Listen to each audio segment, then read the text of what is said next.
पिछली वीडियो में हमने पढ़ा था चार्टर एक्ट 1813। तो इस वीडियो में हम पढ़ेंगे चार्टर एक्ट 1833, जिसको हम सेंट हेलेना एक्ट भी बोलते हैं। तो इसको हम सेंट हेलेना एक्ट क्यों बोलते हैं ये हम वीडियो के लास्ट में देखेंगे। पहले हम इसके मेन फीचर्स पढ़ लेते हैं चार्टर एक्ट 1833 के। तो इसको हम पॉइंट वाइज देखते हैं। तो सबसे पहला है मोनोपोली ऑफ ट्रेड।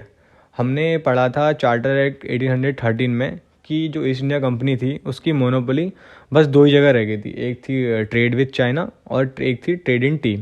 लेकिन चार्टर एक्ट 1833 में ईस्ट इंडिया कंपनी की कंप्लीट मोनोपोली ख़त्म कर दी, मतलब ईस्ट इंडिया कंपनी के पास कोई मोनोपोली नहीं थी ट्रेड करने की।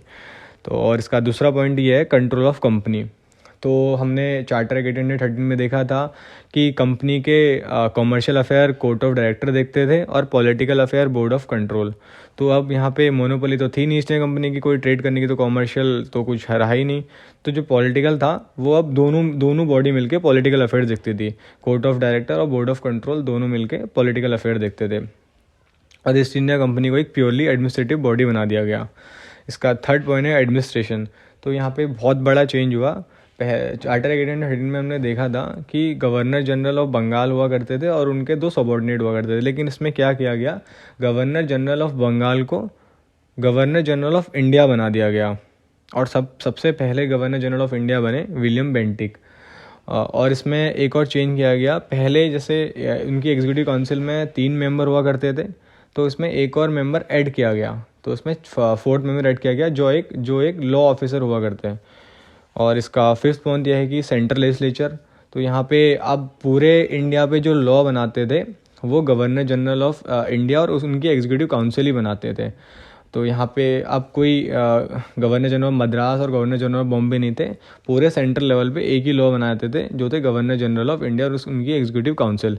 5th पॉइंट है प्रोविंशियल लेजिस्लेचर। तो हमने अभी बताया जैसे कि अब तो बस खाली इंडिया पे पूरे सेंट्रल लेवल पे एक ही लॉ बनाते थे गवर्नर जनरल ऑफ इंडिया और उनकी एग्जीक्यूटिव काउंसिल। तो यहाँ पे प्रोविंशियल वाला जो भी गवर्नर थे वो हटा दिए गए। और 6th इसका पॉइंट है रेवेन्यू। तो पिछली वीडियो में हमने देखा था 1813 चार्टर एक्ट में रेवेन्यू के 2 सोर्स हुआ करते थे, एक होता था कॉमर्शियल, दूसरा होता था पॉलिटिकल। तो उनको अलग अलग काउंट करते थे। लेकिन अब यहाँ पे ईस्ट इंडिया कंपनी की ट्रेड मोनोपोली तो ख़त्म हो गई, तो अब उनका कॉमर्शियल रेवेन्यू तो जनरेट होता नहीं था। अब बस एक ही सोर्स था रेवेन्यू का जो था पॉलिटिकल। और इसमें 7th पॉइंट एक इसमें जो नई चीज़ हुई वो है सबसे पहले लॉ कमीशन इंट्रोड्यूस हुआ चार्टर एक्ट 1833 में, जिसके पहले चेयरमैन बने लॉर्ड मैकोले। और हमने इस वीडियो की स्टार्टिंग में बात की थी कि चार्टर एक्ट 1833 को सेंट हेलेना एक्ट क्यों कहते हैं, तो हम ये जान लेते हैं। तो सेंट हेलेना एक कुछ नहीं, बेसिकली एक छोटा सा आइलैंड है जो एशिया और यूरोप से जब ट्रेड होता था तो उसमें बीच में पड़ता है। इसको सबसे पहले डिस्कवर किया था पोर्टुगीज़ ने और लेटर 1659 में ब्रिटिश ईस्ट इंडिया कंपनी से कैप्चर कर लिया था और उसमें किलेबंदी करना शुरू कर दिया। कुछ टाइम बाद डच ने ईस्ट इंडिया कंपनी से कैप्चर किया, लेकिन कुछ मंथ बाद वापस ईस्ट इंडिया कंपनी ने डच से रिकैप्चर कर लिया। और 1673 में चार्ल्स II जो ब्रिटिश के किंग थे, उनने ईस्ट इंडिया कंपनी को पूरे राइट्स दिए कि वो इसमें फोर्टिफाइड कर सकते हैं, इसको पूरा रह सकते हैं, सब कुछ कर सकते हैं। बेसिकली ये जब एशिया से यूरोप में ट्रेड होता था, शिप के द्वारा होता था पहले ट्रेड। तो ये बीच में जब एशिया से शिप जाते थे तो सेंट हेलेना एक्ट पे आराम वगैरह करते थे, रुकते थे, तो उसके बाद यूरोप जाते थे। मेनली ये इस काम आता था।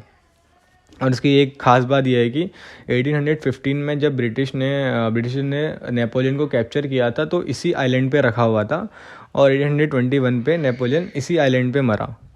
तो ये था चार्टर एक्ट 1833। नेक्स्ट वीडियो में हम पढ़ेंगे चार्टर एक्ट 1853। Thank you.